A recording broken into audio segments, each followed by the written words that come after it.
കോതമംഗലത്ത് UDF സ്ഥാനാർത്ഥി ഷിബു തെക്കുംപുറം നാമനിർദ്ദേശ പത്രിക സമർപ്പിച്ചു.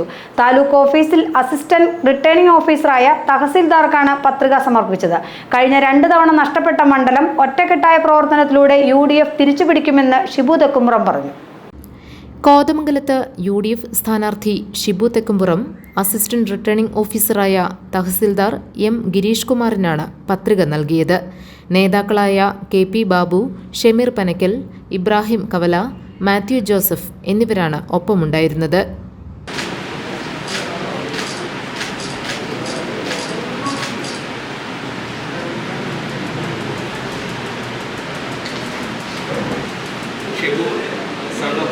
എന്ന ഞാൻ നിയമസഭയിലെ അംഗത്വം വഹിക്കുന്നതിന് ഒരു സ്ഥാനാർത്ഥിയായി നാമനിർദ്ദേശം ചെയ്യപ്പെട്ടതിനാൽ നിയമമനുസരിച്ച് സ്ഥാപിതമായിട്ടുള്ള ഇന്ത്യൻ ഭരണഘടനയോട് ഞാൻ യഥാർത്ഥമായ വിശ്വാസവും പുലർത്തുമെന്നും ഇന്ത്യയുടെ പരമാധികാരവും അഖണ്ഡതയും ഞാൻ നിലനിർത്തുമെന്നും ദൈവത്തിൻ്റെ പേരിൽ സത്യപ്രതിജ്ഞ.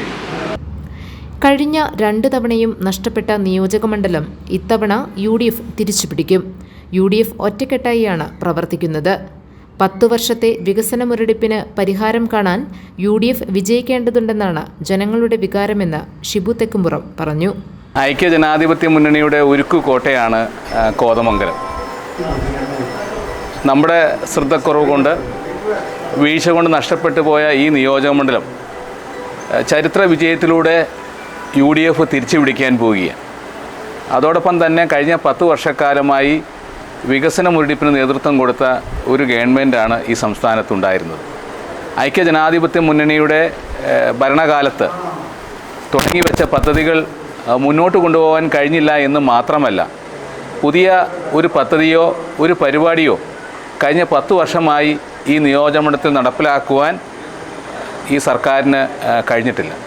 അപ്പോൾ എല്ലാ തരത്തിലും വലിയ സാധ്യതകളുള്ള നമ്മുടെ നിയോജകമണ്ഡലത്തെ കേരളത്തിൻ്റെ നെറുകയിൽ എത്തിക്കുക എന്നുള്ള വലിയ ലക്ഷ്യത്തോടു കൂടിയാണ് ഐക്യജനാധിപത്യ മുന്നണി ഈ തെരഞ്ഞെടുപ്പിനെ നേരിടുന്നത്. അതുകൊണ്ട് തന്നെ ഉജ്ജ്വല വിജയം ഈ തെരഞ്ഞെടുപ്പിൽ UDF നേടും. TU Kuruvila, Boban Jacob, Babu Elias, PK Moidu, PM Zachariah, Abu Moideen, MS Eldhose, AT Paulose, Bhanumathi Raju, Prince Varkey, AC Rajasekharan, Babu Paul തുടങ്ങി നിരവധി നേതാക്കളുടെ അകമ്പടിയോടെയാണ് സ്ഥാനാർത്ഥി പത്രികാ സമർപ്പണത്തിന് എത്തിയത്. പത്രികാ സമർപ്പണത്തിന് പുറപ്പെടും മുമ്പ് ആരാധനാലയങ്ങളിൽ പ്രാർത്ഥന നടത്തുകയും വിവിധ നേതാക്കളെ സന്ദർശിക്കുകയും ചെയ്തിരുന്നു. GTV news, Kothamangalam.